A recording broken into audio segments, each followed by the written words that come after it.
Hello friend, स्वागत है आप सभी का।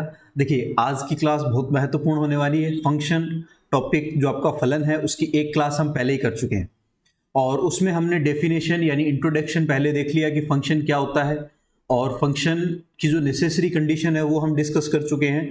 कुछ हद तक हमने डोमेन और रेंज भी डिस्कस कर लिया था, पर वो पूरी तरह से कंप्लीट नहीं हो पाया था क्योंकि फिर क्लास बहुत बड़ी हो गई थी। तो मैंने फिर उसको वहीं पर मैंने एक बार उसको होल्ड कर दिया कि नेक्स्ट क्लास में हम उसको कवर करेंगे। तो आज हम इस क्लास में डोमेन, रेंज और कोडोमेन को डिस्कस करेंगे, यानी प्रांत, सहप्रांत और परिसर को डिस्कस करेंगे कि एक फलन के लिए इन तीनों का क्या महत्व है, कैसे हम इनको ज्ञात कर सकते हैं और किस तरह के क्वेश्चन कंपटीशन एग्जाम में या आपके बोर्ड एग्जाम्स में आते हैं, वो हम डिस्कस करने वाले हैं। इसके बाद में अलग अलग तरह के फंक्शंस जिनको हम डिस्कस करेंगे, उनके ग्राफ देखेंगे, उनके डोमेन और रेंज को भी डिस्कस करेंगे। ठीक है, तो चलिए, आज की क्लास बहुत ही इंपॉर्टेंट होने वाली है, महत्वपूर्ण होने वाली है, तो आप सब इस क्लास में कंटिन्यू बने रहिए। चलिए शुरू करते हैं। देखिए, इंपॉर्टेंट क्वेश्चन, इंपॉर्टेंट टॉपिक है आपका यहाँ पर फंक्शन यानी फलन। देखिए, इसको कंसिडर करते हैं। आज हम प्रांत और परिसर यानी डोमेन और रेंज को डिस्कस कर रहे हैं। एक फलन y f(x) y is equal to f(x) x के सभी संभव मानों का समुच्चय जिनके लिए y का मान नियम f द्वारा निकाला जाना संभव हो, f प्रांत y के सभी मानों का समुच्चय फलन f का परिसर कहलाता है। देखो, इसका मतलब क्या है समझेंगे। देखिए, लेट अज्यूम एक फंक्शन है मेरे पास में, a से b में रन कर रहा है। एक फलन, एक फंक्शन जो f a से b में रन कर रहा है। तो यहां पर ये फंक्शन इस तरह से परिभाषित होगा कि x y, जब हम इसको क्रमित युग्म के रूप में लिखेंगे, for each x belongs to a और y बिलोंग्स टू b, इस तरह से हम इसको लिख सकते हैं। हम इसको मैपिंग में लिखें तो कैसे लिखेंगे कि एक यहां पर आपके पास में समुच्चय या सेट आपके पास में a है और एक सेट b है। यहां पर एक फलन f इस तरह से यहां पर डिफाइन है आपके पास में फंक्शन a में। सपोज करिए कोई एलिमेंट है 1 2 3 4 5 कुछ भी, a b c d और e। ठीक है, तो यहां 1 का रिलेशन a से है, 2 का रिलेशन b से है, 3 का रिलेशन c से है, 4 का रिलेशन D से है और 5 का रिलेशन भी D से है। ऐसे मैंने एक बार इसको अज्यूम कर लिया। तो मैंने पिछली क्लास में हमने डिस्कस किया था कि एक फंक्शन के लिए जो फर्स्ट जो आपका सेट होगा उसे हम कहेंगे डोमेन। जो पहला सेट जो भी लिखा हुआ है उसको हम कहेंगे डोमेन यानी प्रांत। इसका मतलब क्या हो गया कि जैसे y इज इक्वल टू एक फंक्शन आपने लिया है, जैसे यहां पर मेंशन कर रखा है, तो x की जो वैल्यू आप रखते हो, x की वैल्यू जहां से भी आप पुट करोगे, रखोगे, वो सारी वैल्यू कहां से आएगी? आपके डोमेन से आएगी। यानी आप x की वैल्यू प्रांत से पुट करोगे, डोमेन से पुट करो। ठीक है, y आपके पास में, y की जो वैल्यू आएगी उसको हम कहते हैं रेंज। y क्या होगा आपके पास में? रेंज आएगा। ठीक है, यहां पर इस b जो सेट होगा यानी जो सेकंड सेट होगा फंक्शन का, उसको हम कहेंगे कोडोमेन। जो सेकंड सेट होता है उसको हम कहते हैं कोडोमेन यानी सहप्रांत, इसको हम कहेंगे सहप्रांत। ठीक है, अब देखिए, जिसमें हम डिस्कस कर चुके हैं पिछली क्लास में कि जैसे 1 जो है उसकी इमेज a है, यानी a के जो यानी डोमेन के जो एलिमेंट्स है उनकी इमेजेस जो आपको मिलने वाली है वो सेट b में मिलेगी। इमेज यानी प्रतिबिंब जो आपको सेट b में मिलेगा। ठीक है, और सेट b के जो एलिमेंट्स का पूर्व प्रतिबिंब यानी प्री इमेज मिलेगी आपको, वो मिलेगी सेट यहां पर a में। सेट a में मिल जाएगी प्री इमेज यानी पूर्व प्रतिबिंब। ये हम पिछली क्लास में अच्छे से डिस्कस कर चुके हैं। एक बार मैं क्विकली इसको रिवाइज कर रहा हूं ताकि सारी चीजें एक बार से रिकॉल हो जाए तो हम उसको अच्छे से कवर कर सकें। देखिए, अब B के जो एलिमेंट्स हैं जिनकी प्री इमेज एग्जिस्ट कर रही है यानी पूर्व प्रतिबिंब विद्यमान है, वो सारे एलिमेंट्स रेंज होंगे। और इसके अलावा जो शेष रह गए जिनकी कोई भी प्री इमेज नहीं है, वो आपके कोडोमेन में तो गिने जाएंगे पर रेंज में नहीं गिने जाएंगे। जैसे यहां देखो, आप यहां ध्यान से देखोगे कि E जो एलिमेंट है उसकी कोई प्री इमेज नहीं है, तो ये कोडोमेन में तो गिना जाएगा पर प्रांत, ये सहप्रांत में तो गिना जाएगा पर परिसर में यानी रेंज में नहीं गिना जाएगा। ठीक है, यानी अब इस जो आपके पास में फंक्शन लिया है इसका अगर मैं डोमेन लिखूं तो क्या लिखेंगे? देखिए, डोमेन जो पहला सेट है वो डोमेन होगा यानी 1 2 3 4 और 5। देखिए, यहां पर डोमेन में कोई भी ऐसा एलिमेंट नहीं होगा जिसकी इमेज एग्जिस्ट नहीं करे, क्योंकि ये हम नेसेसरी कंडीशन पढ़ चुके हैं कि नो वन एलिमेंट रिपीट और remain in their domain. Function की नेसेसरी कंडीशन है कि फंक्शन का डोमेन का कोई भी एलिमेंट ऐसा नहीं होना चाहिए जिसकी प्री इमेज एग्जिस्ट नहीं कर रही हो, यानी विद्यमान नहीं हो, या फिर एक से अधिक हो। ये ऐसा नहीं हो सकता, रिपीट नहीं होना चाहिए और रिमेन नहीं रहना चाहिए, ठीक है। तो इसलिए पहला जो आपका समुच्चय होगा, फर्स्ट जो सेट होगा, इट ऑलवेज डोमेन, वो हमेशा डोमेन होगा, ये आपको अच्छे से समझ लेना है। सेकंड जो सेट होगा वो कोडोमेन होगा। रेंज क्या होगी, रेंज को अभी डिस्कस कर लेते हैं। रेंज जो कोडोमेन के एलिमेंट जिनकी प्री इमेज एग्जिस्ट कर रही है, यानी प्री इमेज विद्यमान है पहले से, ठीक है। तो यहां ई को छोड़ करके बाकी सभी की प्री इमेज है, यानी पूर्व प्रतिबिंब विद्यमान है, तो ये रेंज में यानी परिसर में गिने जाएंगे, यानी ए बी सी और डी, ये आपका किस में गिना जाएगा, परिसर में गिना जाएगा। समझ में आ गया, सिंपल सी बात है, आराम से इसको हम समझ सकते हैं, कवर कर सकते हैं, ठीक है। देखिए इसको लिखेंगे कैसे, इसको आप ऐसे लिख सकते हो चाहो तो, कि जैसे आपके पास में एफ डोमेन की बात करेंगे तो डोमेन क्या आएगा, एक्स एलिमेंट, यानी जो एक्स एलिमेंट होगा, यानी कर्मित युग्म का पहला अवयव जो होगा वो हमेशा किससे आएगा, एक्स बिलोंग्स टू ए है, ठीक है, और एक्स वाई जो है वो फंक्शन में बिलोंग कर रहे हैं, यानी फंक्शन है, ठीक है। तो ये आपके पास में डोमेन होगा। रेंज क्या होगी, रेंज हम y यानी जो सेकंड एलिमेंट होगा आपके पास में, जो second element of order pair है आपके पास, उसको हम रेंज में गिनेंगे, और y किससे आ रहा है, b से आ रहा है, और बाकी कंडीशन ऐसी कैसे, ठीक है। तो ये सिंपल सी बात है जिसको हम आराम से समझ सकते हैं, कोई इशू इसमें नहीं होना चाहिए। फिर भी कोई डाउट है तो आप मुझे मेंशन करें, बताएं, ठीक है। देखो एक एग्जांपल लेते हैं यहीं पर छोटा सा, कि जैसे अगर मेरे पास में y is equal to x square है, और एक f है मेरे पास में फलन जो r से r में बिलोंग कर रहा है, ठीक है। f या y की जगह मैं इसको fx भी लिख सकता हूं, एक ही बात है, यानी fx is equal to x square लिख लो, एक ही बात है, और y is equal to x square. तो x की वैल्यू सारी की सारी किससे पुट करी जाएगी, r से पुट की जाएगी। तो डोमेन क्या आ जाएगा, जो फर्स्ट सेट है r, यानी डोमेन ये आ गया आपके पास में। रेंज क्या आ जाएगी इसकी, रेंज यहां पर हम देखें तो रेंज हम यहां पर कंसीडर कर सकते हैं कि रेंज क्या आएगा, एक्स स्क्वायर है। एक्स स्क्वायर जब रखेंगे तो y की वैल्यू क्या मिलने वाली है, y की सारी पॉजिटिव वैल्यू मिलेगी। एक्स स्क्वायर है तो यहां पर जो इसकी रेंज आएगी वो r प्लस आएगी, r प्लस, और जब जीरो रखोगे तो जीरो भी आ जाएगा इंक्लूडिंग, तो यूनियन ऑफ जीरो, ऐसे इसकी रेंज हमें मिल जाएगी, रेंज प्राप्त हो जाएगी। समझ में आ गया, आई थिंक बहुत आसान सा क्वेश्चन है, हम आराम से इसको सॉल्व कर सकते हैं, ठीक है। देखिए एक और क्वेश्चन लेते हैं, चलिए नेक्स्ट एक बार देख लेते हैं। देखो एक मैंने क्वेश्चन लिया है सिंपल सा, यहाँ आप देखोगे जो हम इसको रिवाइज करने के लिए, जो प्रीवियसली जो चीज़ें हमने पढ़ी है उसको रिवाइज करने के मैंने एक क्वेश्चन लिया, निम्न फलनों में से कौन सा फलन है, कौन सा यहाँ पर फलन है उसको डिस्कस करना है। तो फलन के लिए मैंने अभी एक आपको नेसेसरी कंडीशन बताई है कि डोमेन का कोई भी एलिमेंट ना तो रिपीट होना चाहिए ना रिमेन होना चाहिए। तो यहाँ पहला देखो, यहाँ पर 1 का रिलेशन 2 4 से है, फिर इसके बाद में यहाँ पर 2 का 6 से है, और 1 का 5 से है। तो 1 यहाँ पर देखो 2 बार रिपीट हो गया, तो ये फंक्शन नहीं है, ठीक है, ऑर्डर पेयर में। फिर 1 का 2 से है, 2 का 2 से है, 3 का 2 से है, 4 का 2 से है। तो यहां आप डोमेन के एलिमेंट देखो 1 2 3 4 कोई भी रिपीट नहीं हो रहा, तो ये आपका फंक्शन होगा, फलन होगा। आगे वाला भी एक बार चेक कर लेते हैं, यहाँ पर 3 है, 2 है, फिर उसके बाद में 1 है, फिर 2 है, देखो 2 2 बार रिपीट हो गया यहाँ पर, तो ये फंक्शन यानी फलन नहीं होगा। फिर उसके बाद में 3 3 3 3 ये तो रिपीट हो रहा है, तो ये भी आपका फलन नहीं होगा, फंक्शन नहीं होगा। तो फंक्शन कौन सा होगा, सिर्फ बी वाला होगा, जो आपका राइट आंसर है, ठीक है। अब देखो डोमेन और रेंज की बात कर रहे थे हम, तो यहां पर हम डोमेन और रेंज के लिए एक क्वेश्चन ले लेते हैं सिंपल सा, कि मेरे पास में एक फंक्शन है जो r से r में बिलोंग कर रहा है, ठीक है, और यहां पर एक f x is equal to है मॉडुलस ऑफ x, ठीक है। तो अब इसका डोमेन बताइए मुझे जल्दी से।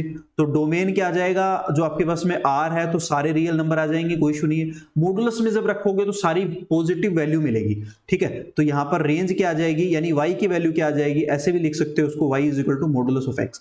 x की जो वैल्यू होती है, मैं बार बार कर रहा हूं इसको समझो, कि जो डोमेन से आएगी हमेशा, y की जो वैल्यू होगी वो हमेशा रेंज से आएगी, यानी रेंज से हमें मिलने वाली है।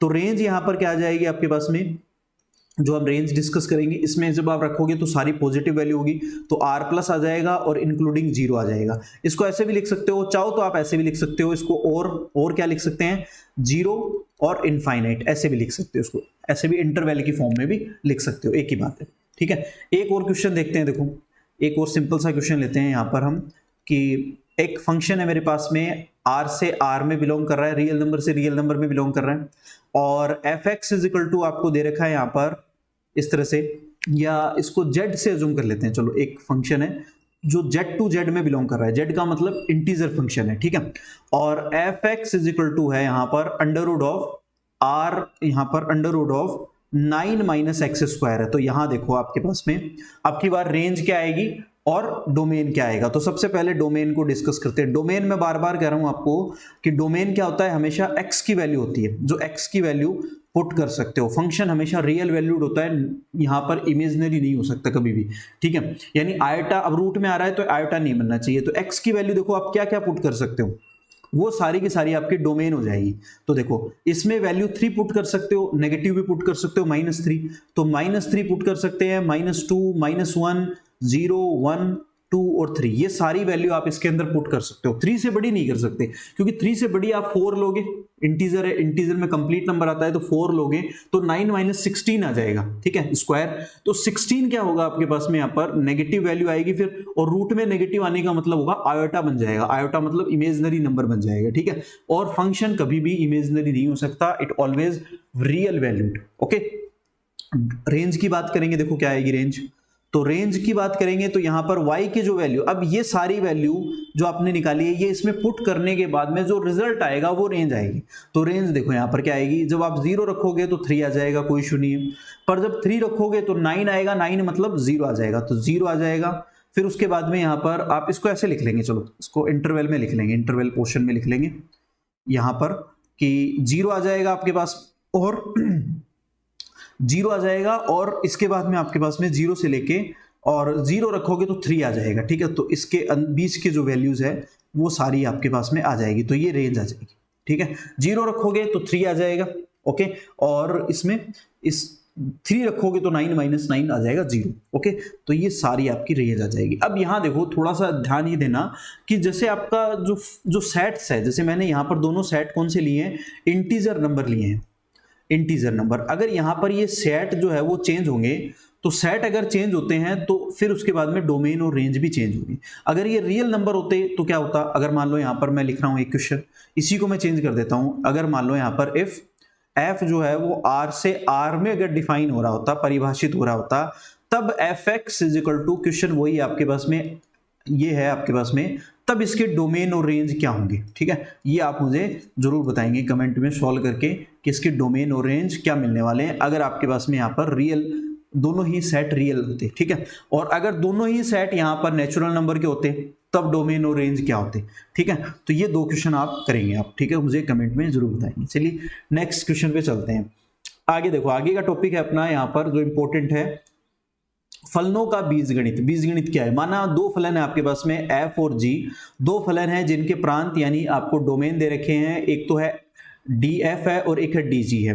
तब इन दोनों फलनों का योग, अंतर, गुणा और भाग फलनों के निम्न प्रकार परिभाषित होंगे। देखो क्या होगा, जैसे एक फलन है आपके पास में f और g, 2 फलन है, इन दोनों के डोमेन और रेंज आपको दे रखे हैं, यानी एक तो दे रखा है df और एक दे रखा है dg, ठीक है। तो अगर पहली कंडीशन है कि इन दोनों फलन को हम दोनों को ऐड कर दें, f और g x, तो इसको हम ऐसे लिख सकते हैं fx प्लस gx। इस कंडीशन में जब इन दोनों का हम डोमेन निकालेंगे, कंबाइंड डोमेन निकालेंगे, तो वो डोमेन इन दोनों का इंटरसेक्शन आएगा, यानी df इंटरसेक्शन dg ये आ जाएगा, ठीक है, जब इनका कंबाइंड डोमेन हम निकालेंगे तो, ठीक है। तो आप चाहो तो ऐसे कर सकते हो, पहले दोनों का अलग अलग डोमेन निकाल लो, फिर दोनों का इंटरसेक्शन कर लो, यानी कॉमन पार्ट ले लो। इंटरसेक्शन का मतलब क्या होता है, कॉमन पार्ट, जो हम डिस्कस कर चुके हैं सेट्स के टॉपिक में, अच्छे से इसको पढ़ चुके हैं। फिर दूसरा, अगर मान लो सिमिलरली ऐसे ही अगर f माइनस जी है fx, तो इसको हम क्या लिख लेंगे, fx माइनस gx लिखा जा सकता है, और इसका भी जो कॉमन डोमेन होगा आपके पास में वो आ जाएगा gf इंटरसेक्शन dg ही आएगा, ओके। सिमिलरली ऐसे ही अगर आपके पास में f इंटू जी है, 2 फलन, तो इसको हम fx इंटू gx लिख सकते हैं, दोनों को मल्टीप्लाई फॉर्म में, और इन दोनों का भी जो डोमेन आएगा आपके पास में कॉमन, वो भी क्या आएगा, इन दोनों का इंटरसेक्शन ही आएगा, यानी कॉमन एलिमेंट ही डोमेन में आने वाले हैं। नंबर 4, अगर f अपॉन जी एक्स आ रहा है आपके पास में, तो इसको हम लिख सकते हैं एफ एक्स अपॉन जी एक्स। बस शर्त ये है यहाँ पर वेयर जहां पर gx जो है वो जीरो नहीं होना चाहिए। अगर ये gx जीरो होगा तो ये अपरिभाषित यानी इनडिफाइन बन जाएगा। ओके, तो इस केस में भी आपके पास में जो डोमेन आएगा वो दोनों का इंटरसेक्शन ही आएगा, ये ध्यान रखना है। तो सब में आपको अगर कंबाइंड डोमेन निकालने के लिए कहा जाए, दो फंक्शन आपको साथ में दे दे और कहे कि भी इसका कंबाइंड डोमेन बताओ दोनों का, यानी तो आप क्या करोगे, उन दोनों का इंटरसेक्शन, अलग अलग डोमेन निकाल के इंटरसेक्शन हम कर देंगे, खत्म, क्वेश्चन खत्म हो जाएगा यहाँ पर। ठीक है, इजी क्वेश्चन है, आराम से हम कर सकते हैं। नेक्स्ट देखेंगे, अगला क्वेश्चन देखिए, यहाँ पर एक सिंपल सा क्वेश्चन मैंने लिया है और इसको करते हैं। क्या है आपके पास में, यदि f x is equal to है आपके पास log x, तो एफ यहाँ पर x बाई वाई की वैल्यू आपको सॉल्व करनी है। देखो क्या है, सिंपल सा क्वेश्चन है, एफ एक्स आपको यहाँ पर दे रखा है कि भैया log x है, एफ एक्स की वैल्यू आपको फाइंड आउट करनी है एफ एक्स अपॉन वाई। तो कैसे करेंगे, देखो सॉल्व करते हैं। सिंपल क्वेश्चन है, एफ एक्स जो है इसको मैं एक बार मान लेता हूं कि एफ एक्स क्या होता है आपके पास में log x है, जो दे रखा है ऑलरेडी, कोई इशू नहीं है। और अगर एफ वाई हो मेरे पास में तो इसको हम क्या लिख लेंगे, log y लिख लेंगे, कोई इशू नहीं है। अभी जैसे मैंने इसको समझाया है आपको कि एफ एक्स अपॉन वाई आ रहा है, तो इसको हम क्या लिख सकते हैं, f x upon f y लिख सकते हैं, कोई इशू नहीं है, अलग अलग करके। तो ये आ जाएगा log x और ये आ जाएगा मेरे पास में log y आ जाएगा। ओके, और log x upon log y, तो log की प्रॉपर्टी होती है अपने पास में, सॉरी गलती, थोड़ी सी मिस्टेक कर गए जल्दबाजी में। देखो इसको ऐसे लिख लेंगे, f जो आपके पास आ रहा है यहाँ पर एफ एक्स अपॉन वाई है, इसको मैं ऐसे लिख लूंगा जल्दबाजी में।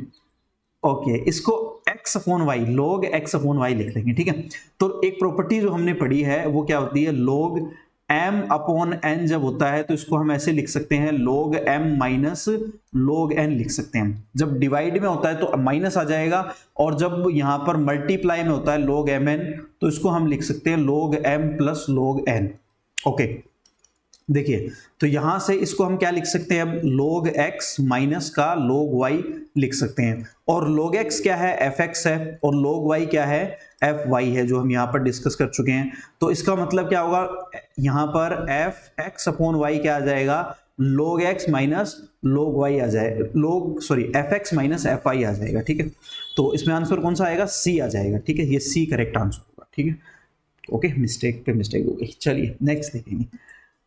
ओके, चलिए अगला है आपके पास में टॉपिक, इंपॉर्टेंट टॉपिक है जो है आपके पास में सम फलन यानी इवन फंक्शन, और अगला है इसके बाद में ओड फंक्शन यानी विषम फलन क्या होता है। देखिए इसको समझेंगे।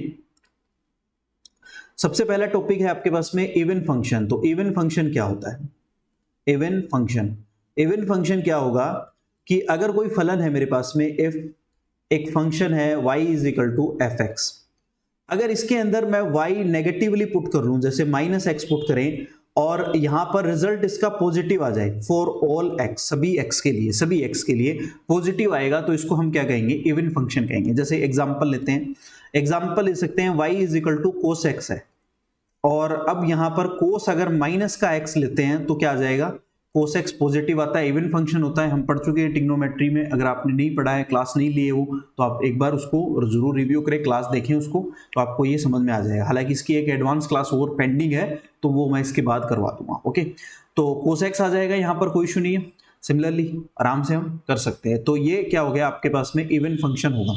ऐसे ही ओड फंक्शन हम डिस्कस करें, अगर ओड फंक्शन क्या होगा आपके पास में, if y is equal to एक फंक्शन है आपके पास में, यदि एफ एक्स, और f में अगर आप माइनस एक्स लेते हैं तो ये माइनस अगर बाहर निकाल दे, यानी बाहर निकले इसमें फॉर ईच एक्स, सभी x के लिए, तो ये होगा आपके पास में ओड फंक्शन।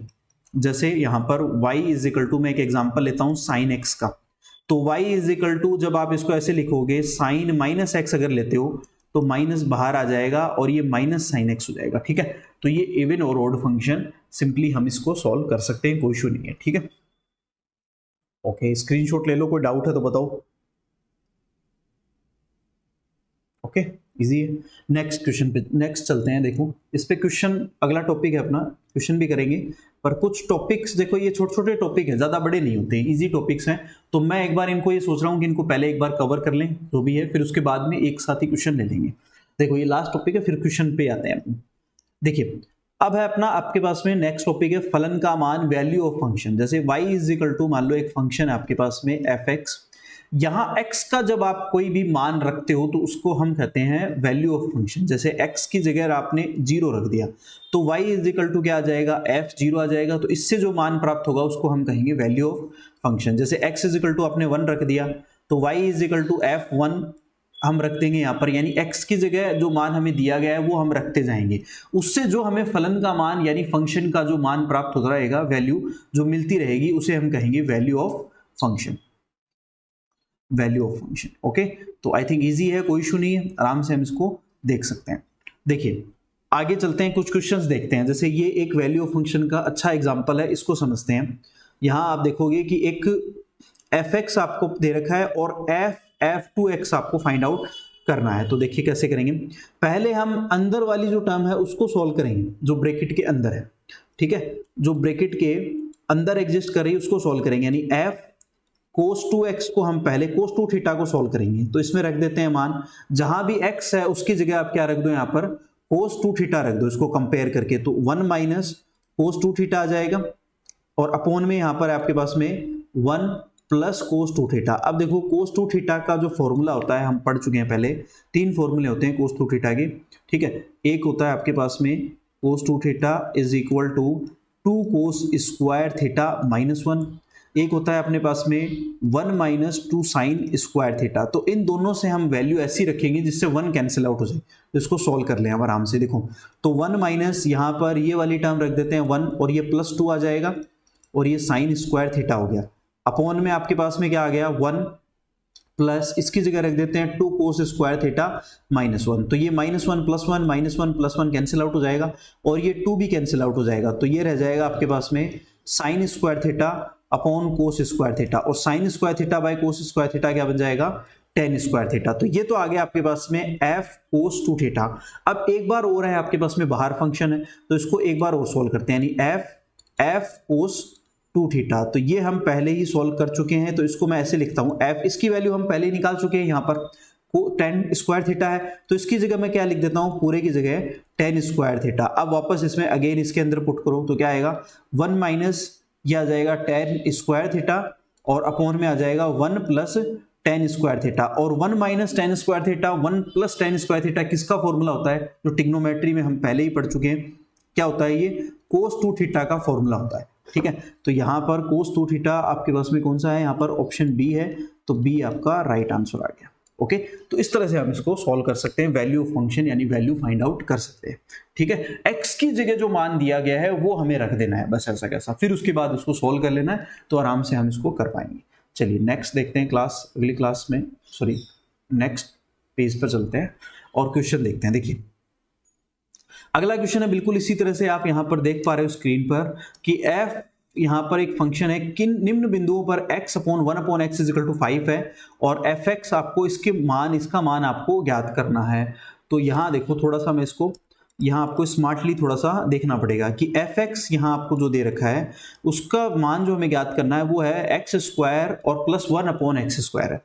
तो इसको देखो मैं ऐसे लिख सकता हूँ, x square plus 1 upon x square में मैं एक काम करता हूँ 2 ऐड कर देता हूँ 2 माइनस कर देता हूँ, कोई फर्क नहीं पड़ेगा, ठीक है।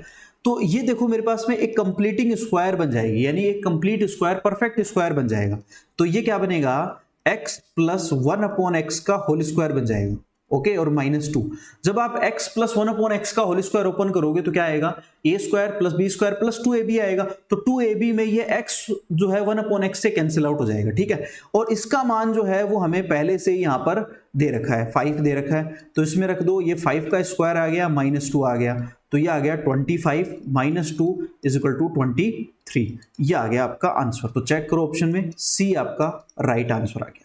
ओके, तो हम आराम से इसको कर सकते हैं। बहुत इजी क्वेश्चन मेरे लेने का मतलब ये है कि आपको बेसिक से बेसिक चीज जो है वो समझ में आ जाए, बेसिक से बेसिक कंसेप्ट जो है वो समझ में आ जाए, तब हम जब लेवल बढ़ाएंगे क्वेश्चंस का तो फिर आपको प्रॉब्लम नहीं होगी, फिर आप समझ पाओगे कि हाँ ये चीज ऐसे हो रही है, ठीक है। तो चलिए आगे देखते हैं।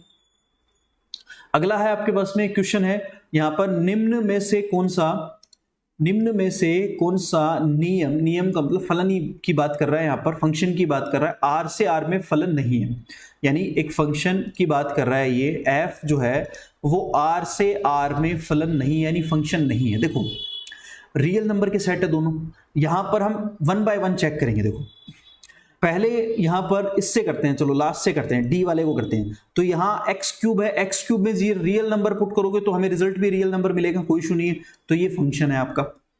आगे देखो 1/1/3 है, 1/3 में भी क्या होगा आपके पास में, यहाँ पर रियल नंबर पुट करोगे तो रियल नंबर ही मिलेगा, ये भी फंक्शन है। एक्स स्क्वायर है, एक्स स्क्वायर में भी रियल नंबर पुट करोगे तो पॉजिटिव रियल नंबर मिल जाएंगे, कोई इशू नहीं, तो ये भी फंक्शन है। इसमें देखो इसमें क्या है आपके पास में एफ एक्स, ये थोड़ा सा हमें लग रहा है, इसको चेक करते हैं। यहाँ पर F x is equal to दे रखा है रूट एक्स। अब रूट में जब आपने अगर नेगेटिव वैल्यू पुट कर दी यानी -1 पुट कर दिया तो वो क्या बन जाएगा, आयोटा बन जाएगा। आयोटा का मतलब क्या होता है, इमेजनरी नंबर बन जाएगा।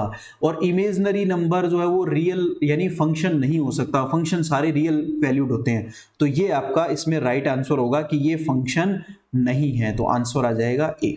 ओके, इजी है आई थिंक। नेक्स्ट देखेंगे, अगला है आपके पास में question, F x is equal to दे रखा है 2x और इनटू में √1 - x स्क्वायर है और f sin x की वैल्यू आपको यहां पर फाइंड आउट करनी है। तो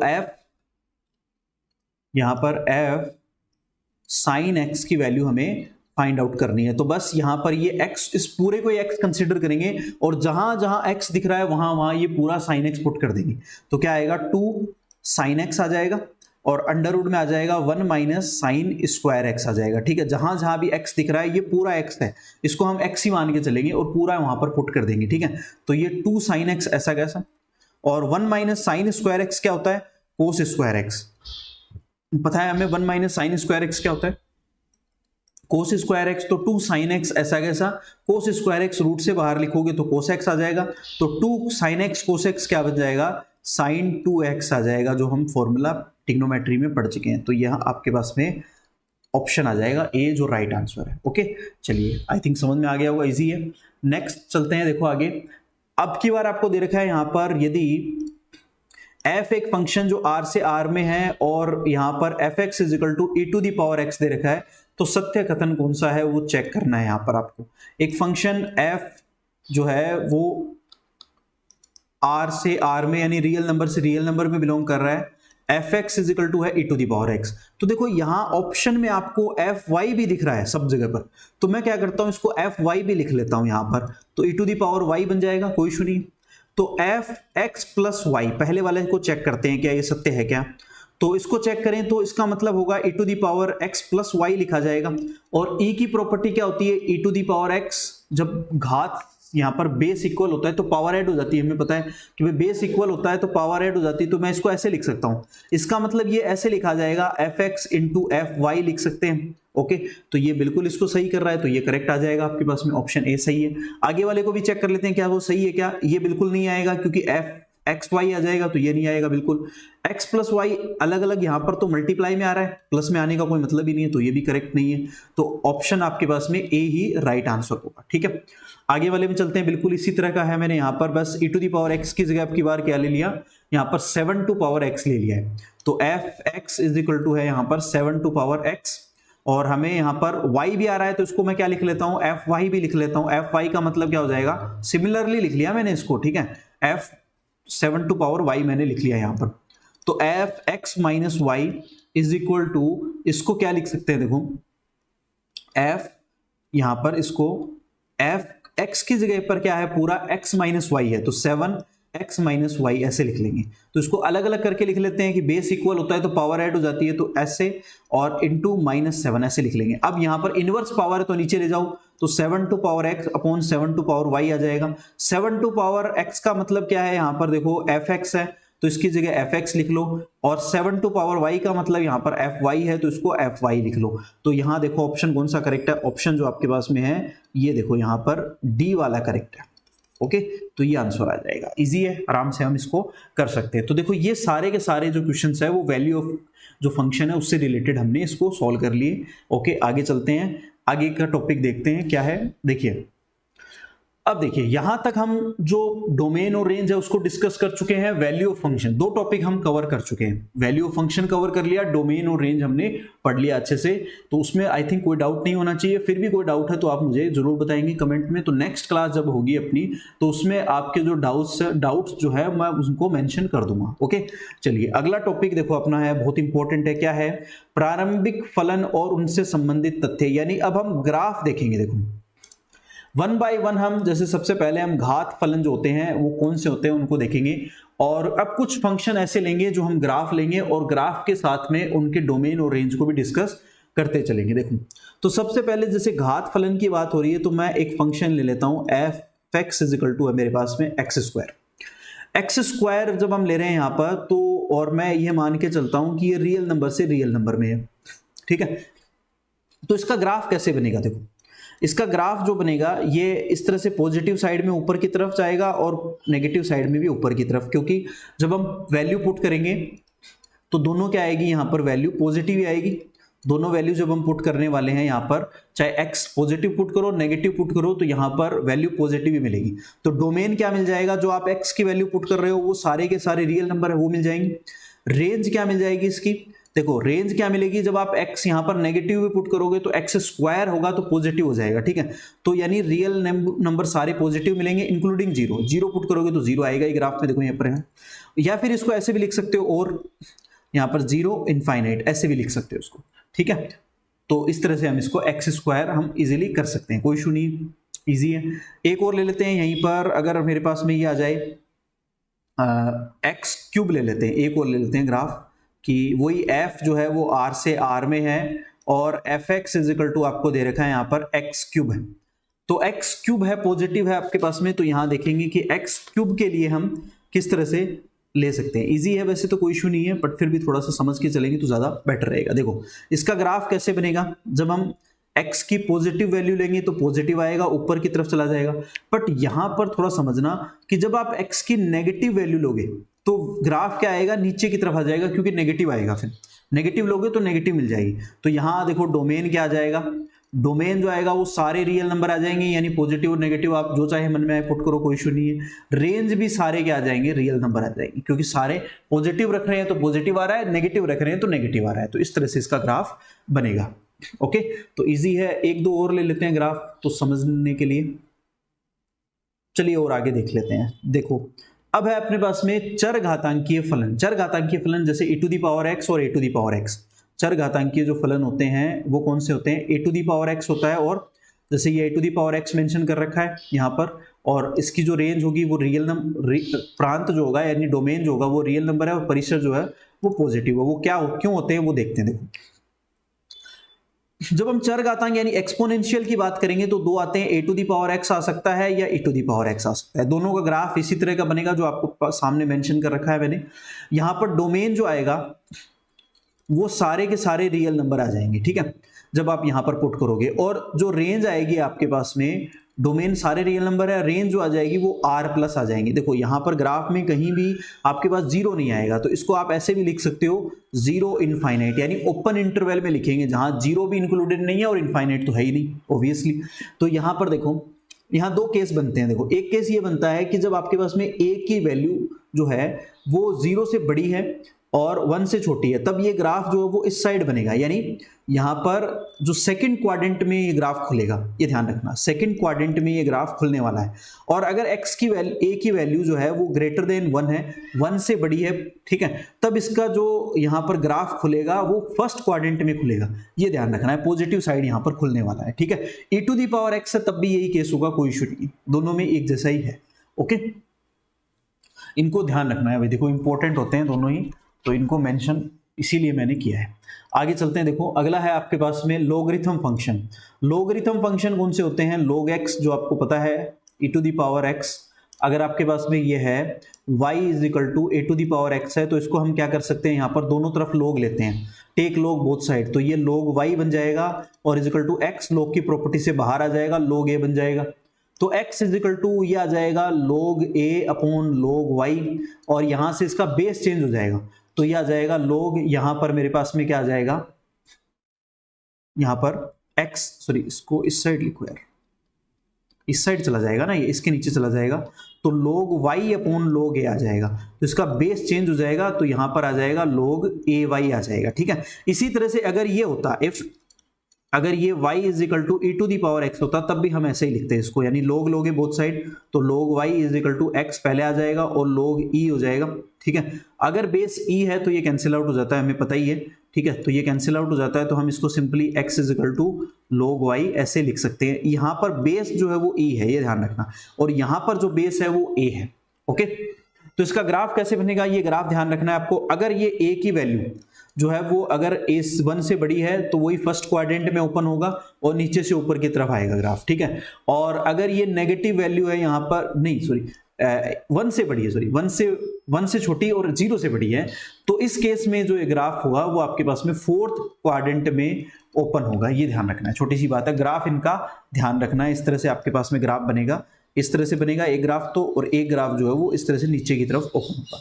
ठीक है, तो ये याद रख लेना है सिंपली, और डोमेन और रेंज जरूर याद रखने हैं। डोमेन और रेंज बहुत इंपॉर्टेंट है इसके लिए कि डोमेन जो होगा वो आपके पास में यहाँ पर सारे पॉजिटिव रियल नंबर होंगे। ठीक है, जस्ट अपोजिट हो जाएगा उसका, जैसे आपके पास में जो अपोजिट है, जो केस था आपके पास में e टू दी पावर वाला, वो यहाँ पर आएगा। तो देखो इसके डोमेन और रेंज और देख लेते हैं। डोमेन क्या आएगा यहाँ पर, e to the log x का जो डोमेन आएगा आपके पास में यहाँ पर, वो आएगा यहाँ पर सारे रियल नंबर, यानी डोमेन जो आ जाएगा वो सारे के सारे क्या आ जाएंगे यहाँ पर r प्लस आ जाएंगे, और रेंज ध्यान रखना, रेंज जो आ जाएगी वो r आ जाएगी। देखो ये e to the power x जो था उसका जस्ट अपोजिट होगा। e to the power x में क्या था कि ये उसकी रेंज थी और ये डोमेन थी और ये रेंज थी, एक दूसरे का इन्वर्स है। ठीक है, चलिए नेक्स्ट चलते हैं, आगे चलते हैं। अचर फलन, अचर फलन क्या होता है, कॉन्स्टेंट फंक्शन। कॉन्स्टेंट फंक्शन क्या होगा इसको समझते हैं। अगर एक फलन यहाँ पर आपके पास में a से b में दे रखा है, तो F x is equal to C जो होगा वो कॉन्स्टेंट फंक्शन होगा। इसको हम ऐसे भी लिख सकते हैं, जैसे y इज इक्वल टू सी हो गया, तो y इज इक्वल टू सी, इस तरह से इसका ग्राफ बन जाएगा। ठीक है, तो यहाँ पर जो डोमेन आएगा वो सारे के सारे क्या आ जाएंगे, रियल नंबर आ जाएंगे, यानी रियल नंबर कुछ भी आप पुट करो, और रेंज जो आएगी वो a की आएगी, जो c है वो ही आ जाएगी सिर्फ। ठीक है, देखिए आगे है अपना नेक्स्ट है, ये छोटे छोटे से हैं तो इनको जल्दी जल्दी कर लेते हैं क्विकली। यहाँ पर आइडेंटिटी फंक्शन, आइडेंटिटी फंक्शन यानी तत्समक फलन। ये सपोज करिए कि f एक r से r में बिलोंग कर रहा है और F x is equal to x, इसको ऐसे लिख सकते हैं। ठीक है, या फिर y is equal to x लिखेंगे। इसका जो ग्राफ बनेगा आपके पास में वो इस तरह से आपके पास में लाइन बनेगी, इस तरह से एक 45 डिग्री लाइन भी इसको बोलते हैं। ठीक है, जब आप पॉजिटिव लोगे यहाँ पर, जब पॉजिटिव लोगे वैल्यू तो पॉजिटिव आ जाएगी, नेगेटिव लोगे तो नेगेटिव आ जाएगी। तो डोमेन क्या आ जाएंगे, सारे रियल नंबर आ जाएंगे, और रेंज भी यहाँ पर सारे रियल नंबर आ जाएंगे। जब आप पॉजिटिव लोगे तो फर्स्ट क्वाड्रेंट में आ जाएगा, और जब नेगेटिव लोगे तो थर्ड क्वाड्रेंट में आएगा, यानी दोनों नेगेटिव हो जाएंगे। ओके, एक्स और वाई, तो इसको हम कहते हैं आइडेंटिटी फंक्शन या फिर तत्समक फलन। ओके, सिंपली इसको याद आप रख सकते हो। आगे चलते हैं, मॉडुलस फंक्शन। देखो सबसे ज्यादा इंपॉर्टेंट है, इसको ध्यान रखना है, बहुत इंपॉर्टेंट है। मॉडुलस फंक्शन क्या होता है इसको समझते हैं। देखिए एक फंक्शन मान लीजिए r से r में बिलोंग कर रहा है, रियल नंबर से रियल नंबर में ले लेता हूं मैं, और F x is equal to होगा modulus of X. Modulus of X की डेफिनेशन क्या होगी, x पॉजिटिव होगा when x is greater than 0 है, 0 होगा when x is equal to 0 है, नेगेटिव x होगा when x is less than 0। ये ध्यान रखना है। इसका ग्राफ कैसे बनेगा, देखो अगर आप यहां पर x पॉजिटिव लोगे तो इस साइड ग्राफ बनेगा इस तरह से। जब आप यहां पर नेगेटिव लोगे, यानी x की वैल्यू नेगेटिव लोगे यहां पर, तो भी वैल्यू तो पॉजिटिव ही आनी है, तो इस तरह से यहां पर बन जाएगा। ठीक है, तो इसको वी शेप ग्राफ भी कहते हैं। कौन सा हो गया आपके पास में, ये वी शेप ग्राफ हो गया। ठीक है, ये ध्यान रखना है। अब यहां पर इसका डोमेन और रेंज भी डिस्कस कर लेते हैं साथ में। तो डोमेन सारे रियल नंबर आ जाएंगे, ठीक है, और रेंज जो आएगी आपके पास में वो आएगी r plus positive real number including 0, क्योंकि 0 भी साथ में शामिल है। या फिर इसको ऐसे भी लिख सकते हो, और 0 से इनफाइनाइट, ऐसे भी हम इसको लिख सकते हैं। तो ये ध्यान रखना है, इंपॉर्टेंट है मॉडुलस का। मॉडुलस के कुछ केस भी है जो हम डिस्कस करेंगे। देखो जैसे एग्जाम्पल, एक फंक्शन इस तरह से f x plus modulus of x भी होता है एक, और एक f is equal to x modulus of x भी होता है। इनको भी हम डिस्कस कर लेते हैं। चलो कर लेते हैं फिर, और क्या, एक पेज और एक्स्ट्रा, थोड़ा सा वीडियो बड़ा हो जाएगा, कोई इशू नहीं, क्लास बड़ी हो जाएगी, पर समझ में आ जाएगा, फिर बाद में प्रॉब्लम नहीं होगी। देखो एक और जैसे मैं यहाँ पर डिस्कस कर रहा हूँ, एक एडिशनली एक फंक्शन r से r में बिलोंग कर रहा है और fx इज इक्वल टू है आपके पास में x modulus of x। x modulus of x की डेफिनेशन क्या होगी, x स्क्वायर बनेगा व्हेन x इज पॉजिटिव है, ग्रेटर देन 0, ठीक है। 0 आ जाएगा when x is equal to 0 है और नेगेटिव आएगा x square when x is less than 0 है। इसका ग्राफ देखेंगे कैसे बनेगा। जब आपके पास में x पॉजिटिव है तो इस साइड ग्राफ आ जाएगा और जब नेगेटिव है तो इस साइड आएगा, ऐसा ग्राफ बनेगा आपके पास, ठीक है। इसका ग्राफ जो बनने वाला है वो इस तरह से बनेगा। डोमेन क्या आएगा, डोमेन आ जाएंगे इसके सारे रियल नंबर जो भी आपने लिए वो सारे रियल नंबर पुट कर सकते हो आप। रेंज भी यहां पर क्या आ जाएगी, सारे रियल नंबर आ जाएंगे, ठीक है। रियल नंबर पुट कर रहे हो तो सारे रियल नंबर आ जाएंगे, ओके। नेक्स्ट देख लेते हैं एक और। f जैसे r से r में बिलोंग कर रहा है और fx इज इक्वल टू है आपके पास में x plus modulus of x। तो यहां पर क्या केस बनेंगे, 2x हो जाएगा ये when x is greater than 0। x अगर पॉजिटिव है तो दोनों x ऐड होकर के 2x हो जाएगा, ठीक है। 0 आ जाएगा, x इज इक्वल टू 0 है तो x अगर नेगेटिव है तब भी 0 आएगा, ये ध्यान रखना। x अगर नेगेटिव है तो एक पॉजिटिव हो जाएगा एक नेगेटिव हो जाएगा, ठीक है। तो इसका जो ग्राफ बनने वाला है वो सिर्फ ये बनेगा, इस साइड एक लाइन आएगी सिर्फ, ये ध्यान रखना, इसलिए ये थोड़ा सा इंपॉर्टेंट हो जाता है। और ये y और ये 0, ठीक है। तो डोमेन क्या आ जाएगा, यहाँ पर डोमेन आ जाएगा आपके पास में सारे रियल नंबर आ जाएगा। रेंज क्या आ जाएगी, यहां पर जब हम रेंज डिस्कस करेंगे तो रेंज में सिर्फ पॉजिटिव रियल नंबर आएंगे आपके पास में, positive real number including 0, positive real number including 0 आ जाएगा। या फिर इसको आप चाहो तो ऐसे भी लिख सकते हो 0 इनफाइनाइट, ओके, इंटरवल फॉर्म में, ओके।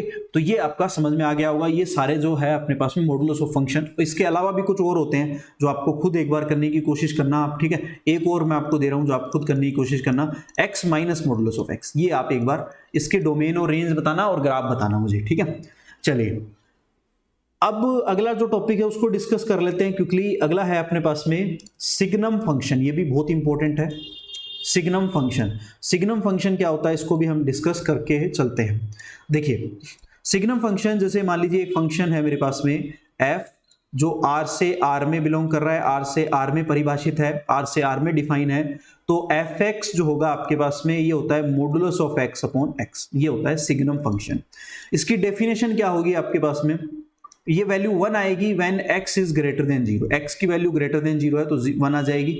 0 आएगी when x is equal to 0 है और माइनस की 1 वैल्यू आएगी when x is less than 0 है, ये ध्यान रखना है, ठीक है। इसका ग्राफ कैसे बनेगा, इसका ग्राफ बनने वाला है देखो इस तरह से, ये आपके पास में पॉजिटिव 1 है तो ये आ जाएगा, ये 0 है और ये आपके पास में यहाँ पर नेगेटिव 1 है, ठीक है। तो ये इस तरह का आपका ग्राफ बनेगा, ठीक है। डोमेन और रेंज इंपॉर्टेंट है, इसके याद रखना। देखो डोमेन क्या आएगा, सारे रियल नंबर आ जाएंगे क्योंकि जो भी आप रियल नंबर पुट करना चाहो अपनी मर्जी से कर सकते हो। रेंज क्या आ जाएगी, देखो रेंज आ जाएगी इसमें जो रिजल्ट जो आया है आपके पास में ये वाला, ये रेंज है, सिर्फ यही आएगी इसमें, यानी -1, 0 और 1, ये रेंज आएगी, ये ध्यान रखना है। ये इंपॉर्टेंट फंक्शन है सिग्नम फंक्शन, इसको भी हमें ध्यान रखना है, कवर करके चलेंगे। आगे चलते हैं। देखो अगला है आपके पास में जो बहुत ही महत्वपूर्ण है, महत्तम पूर्णांक फलन यानी greatest integer function. Greatest integer function क्या होता है इसको समझेंगे।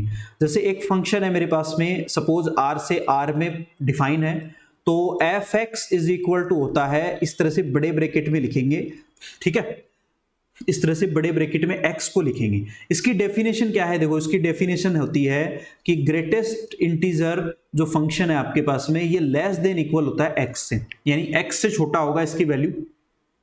जैसे एग्जांपल लेते हैं, देखो अगर x का मान 2 है तो ग्रेटेस्ट इंटीजर 2 का मान भी 2 आएगा, बट अगर x का मान 2.2 है तो 2.2 ग्रेटेस्ट इंटीजर का मान भी 2 आएगा, क्योंकि ये x जो है इसका मान हमेशा x से छोटा आता है। और इंटीजर है, इंटीजर का मतलब क्या होगा, कंप्लीट नंबर होते हैं जो नंबर लाइन पर हम शो कर सकते हैं, वही तो होते हैं। तो यहाँ पॉइंट का कोई लेना देना नहीं है, पॉइंट वाले या फ्रैक्शन वाले नहीं आएंगे, सिर्फ कंप्लीट नंबर को डिस्कस करेंगे और उससे जस्ट छोटे वाले कंप्लीट नंबर को डिस्कस करेंगे। अगर x की वैल्यू 2.9 भी आ जाए ना तो भी यहां पर इसकी वैल्यू 2 ही आएगी, ये ध्यान रखना है। अगर मान लो x की वैल्यू यहां पर माइनस का 2.9 है तब क्या आएगी, तब यहां पर इससे छोटी वैल्यू -3 आएगी। -3 जो है वो इसका मान होगा, इसकी वैल्यू होगी, ठीक है। अगर x की वैल्यू यहां पर -3.1 है तब भी यहां पर क्या आएगी, x की वैल्यू 3.1 जो है वो यहाँ पर इससे छोटी वैल्यू क्या आएगी आपके पास में, 3.1 से छोटी वैल्यू माइनस का 4 आएगी। ओके, तो ये आपको ध्यान रखना है, इंपॉर्टेंट है, और इसकी डेफिनेशन आपको जरूर याद रखनी है। ठीक है, इसका डोमेन और रेंज भी देख लेते हैं। देखो इंपॉर्टेंट है डोमेन और रेंज। डोमेन सारे रियल नंबर आ जाएंगे, कोई इशू नहीं, पॉजिटिव नेगेटिव आपका जो मन करे पुट करो, कोई इशू नहीं है। ठीक है, एक्स की जगह। रेंज क्या आएगी, जो रिजल्ट मिलने वाला है। रेंज मैं बार बार कर रहा हूं, जो आपको रिजल्ट मिलता है वो रेंज होती है। तो रेंज यहां पर क्या आई है आपके पास में, इंटीजर आई है। ये देखो यहां पर हमने जितने भी लिए हैं वो सारे के सारे इंटीजर ही तो हैं। यहां पर जितने भी हमने डिस्कस किए हैं वो सब इंटीजर हैं। ठीक है, तो ये ध्यान रखना है कि डोमेन इसका रियल नंबर होगा, बट रेंज क्या होगी, ग्रेटेस्ट इंटीजर फंक्शन की यहां पर जेड होगी, यानी इंटीजर होंगी। ठीक है, ग्राफ इसका ज्यादा इंपॉर्टेंट नहीं है, पर फिर भी थोड़ा सा ध्यान रख लेना, इस तरह से इसके ग्राफ बनेंगे। ठीक है, ओके, तो आई थिंक ये समझ में आ गया होगा, कोई इशू नहीं है, इजी, आराम से हम कर सकते हैं। एक और फंक्शन होता है, उसको हम और डिस्कस कर लेते हैं, और वो होता है आपके पास में स्मॉलेस्ट इंटीजर फंक्शन। ये होता है आपके पास में स्मॉलेस्ट इंटीजर फंक्शन। इसको भी डिस्कस करते चलते हैं, एक को भी क्यों छोड़ें फिर। ठीक है, तो सपोज देखिए यहां पर आपके पास में एक फंक्शन है f, जो r से r में बिलोंग कर रहा है, और F x is equal to होगा आपके पास में यहाँ पर इस तरह से, सीलिंग होगी सिर्फ इसकी, बेस नहीं होगा। ठीक है, और इसकी डेफिनेशन होगी आपके पास में, ये ग्रेटर देन इक्वल एक्स होगा, यानी एक्स से, वो इंटीजर तो इसमें भी आएगा, कंप्लीट नंबर आएगा, पर ये एक्स से इसकी वैल्यू बड़ी होगी। थोड़ा सा इसमें डिफरेंस है, एक दूसरे के जस्ट अपोजिट है। तो यहां देखो, अगर एक्स की वैल्यू मैंने 2.2 ले ली, तो अब इसके अंदर अगर 2.2 रखेंगे तो इसका मान जो आएगा वो 3 आएगा, इससे बड़ा आएगा, इससे छोटा नहीं आएगा आपकी बार। उसमें छोटा आ रहा था, इसमें बड़ा आएगा। ठीक है, जस्ट अपोजिट है, उसमें ग्रेटेस्ट है बट वैल्यू छोटी आ रही है, इसमें स्मॉलेस्ट नाम आ रहा है पर वैल्यू बड़ी आ रही है। इंटीजर का मतलब कंप्लीट नंबर होता है। तो ऐसे ट्रिक से याद रख लो थोड़ा सा, तो माइंड में क्या है कि वो सेट हो जाए एक बार में। ठीक है, बार बार हमें उसमें कंफ्यूजन नहीं हो। अगर x की वैल्यू माइनस का 3.1 आ जाए, तब क्या लिखेंगे, देखो इसमें माइनस का 3.1 है, तो इससे छोटी वैल्यू, बेस नहीं आएगा इसका, इससे छोटी वैल्यू -3 आ जाएगी, इससे बड़ी वैल्यू, सॉरी, इससे बड़ी वैल्यू -3 आ जाएगी। ओके, तो ये ध्यान रखना है। जैसे x की वैल्यू अगर 4.5 है, तो इससे बड़ी वैल्यू 4.5 से बड़ी वैल्यू क्या आएगी, 5 आ जाएगी। ओके, तो इस तरह से हमें इनको याद रख लेना है, कोई इशू नहीं है। तो यहां पर भी डोमेन को डिस्कस कर लेते हैं। डोमेन सारे रियल नंबर आ जाएंगे, और रेंज क्या आएगी इसकी, रेंज सारी जेड आ जाएगी, इसकी रेंज भी क्या होगी, जेड होगी। ये ध्यान रखना है। तो इजीली हम इसको कर सकते हैं, कोई इशू नहीं है अपने पास। ठीक है, अगला देखते हैं, आगे टॉपिक पे चलते हैं। अब है अपने पास में कुछ ट्रिग्नोमेट्रिक फंक्शंस। देखो कुछ ट्रिग्नोमेट्रिक फंक्शंस मैंने लिए हैं यहां पर, जिनको हम कहते हैं त्रिकोणमितीय फलन, और इनके मैंने डोमेन और रेंज लिखे हैं। जैसे ये डोमेन है आपके पास में यहाँ पर, और ये है रेंज। इनको आपको याद रखना है, और इनको हम डिटेल से करेंगे जब हम ट्रिग्नोमेट्री का चैप्टर कर रहे होंगे। एक क्लास में पहले से ही है आपके पास में एक क्लास ऑलरेडी मैं ले चुका हूं इसकी ट्रिग्नोमेट्री की, तो आपने नहीं देखी है तो उसको एक बार आप जरूर रिव्यू करें, तो आपको समझ में आ जाएगा। इसकी एडवांस क्लास जो है मैं और लेने वाला हूं, तो उसमें और आपको डिटेल से करवा देंगे, कोई इशू नहीं है।